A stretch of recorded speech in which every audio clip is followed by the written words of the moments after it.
প্রচণ্ড তাপদাহে পুরো শরীর ঘেমে একাকার, তৃষ্ণায় শুকিয়ে গেছে মুখ, মাথার উপর জ্বলন্ত সূর্য, দীর্ঘ পথের ক্লান্তি আর অনিশ্চয়তার বাধা অতিক্রম করে এগিয়ে চলছেন এই তরুণ। সঙ্গী শুধু একটি সাইকেল। প্রচণ্ড রোদ, ঝড়, বৃষ্টি, ক্লান্তি কিংবা দীর্ঘ পথ কোনো বাধাই থামাতে পারছে না সাইক্লিস্ট মোহাম্মদ খায়রুলকে। তার লক্ষ্য দেশের 503টি উপজেলা ভ্রমণ করবেন সাইকেলে। বাংলাদেশের 500 যে উপজেলা আছে, উপজেলাগুলো এক্সপ্লোর করার জন্য বের হইছি। দেশকে জানার, মানুষের গল্প শোনার এবং বাংলাদেশের সৌন্দর্যকে কাছ থেকে দেখার অদম্য ইচ্ছা থেকেই শুরু হয়েছে খায়রুলের এই ব্যতিক্রমী যাত্রা। আমি শুরু করছি হলো আমাদের ময়মনসিংহ থেকে, শেরপুর থেকে শুরু করে জামালপুর হয়ে রৌমারী হয়ে এখন দিনাজপুর হয়ে অবস্থান করতেছি হলো হিলি শহরে। এখন হিলি থেকে পীরগঞ্জ হয়ে যাব হলো রংপুরে ঢুকবো। ব্যাগ, সঙ্গে একটি সাইকেল, বাংলাদেশের পতাকা আর বুক ভরা স্বপ্ন। ময়মনসিংহের মুক্তাগাছা থেকে যাত্রা শুরু করে এখন তিনি রংপুর বিভাগে। তার এই পক্ষীরাজে করেই দেশের বিভিন্ন জেলায় ঘুরছেন এই তরুণ। সাইকেল হলো পরিবেশ বান্ধব একটা বাহন।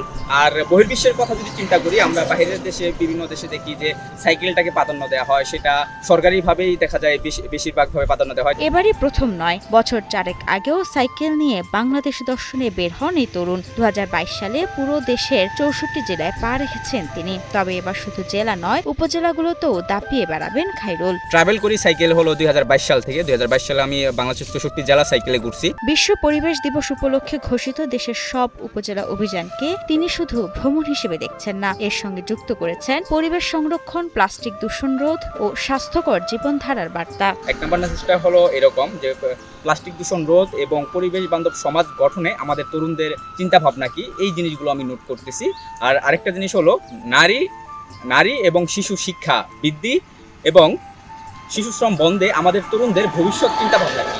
উপজেলা পর্যায়ে গিয়ে সেখানকার ইতিহাস, ঐতিহ্যবাহী খাবার, দর্শনীয় স্থান, সংস্কৃতি এবং বাংলাদেশের জীবন সংগ্রামের গল্প দেখতে প্রতিদিন গড়ে 80 থেকে 100 কিলোমিটার সাইকেলিং করতে হচ্ছে খায়রুলকে। এই রাইডে এভারেজ আমার প্রতিদিন হলো যে 70 থেকে 80 কিলোমিটার করে সাইক্লিং করতেছি। সেটা হলো মানে গ্রামীণ রুটে। আর যদি হাইওয়ে রুটে সাইক্লিং করি তাহলে 120 থেকে 130 কিলোমিটার। সে শুধু নিজের শখ পূরণের জন্য ঘুরছে না, পাশাপাশি মানুষকে পরিবেশ রক্ষার বিষয়ে সচেতন করারও চেষ্টা করছে। তার এই রাইড দেখে হতভম্ব হচ্ছেন পথচারীরা। ওনাকে ধন্যবাদ। ওই ধরনের আরো সচেতন লোক সমাজে হওয়ার দরকার মনে করি আমি। তার সাইকেল চলার এই গতিটা আরো বেশি প্রসার পাক।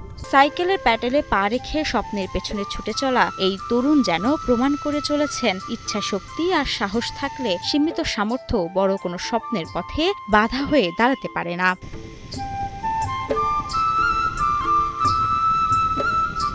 মাহমুদা মুন্নি, 71।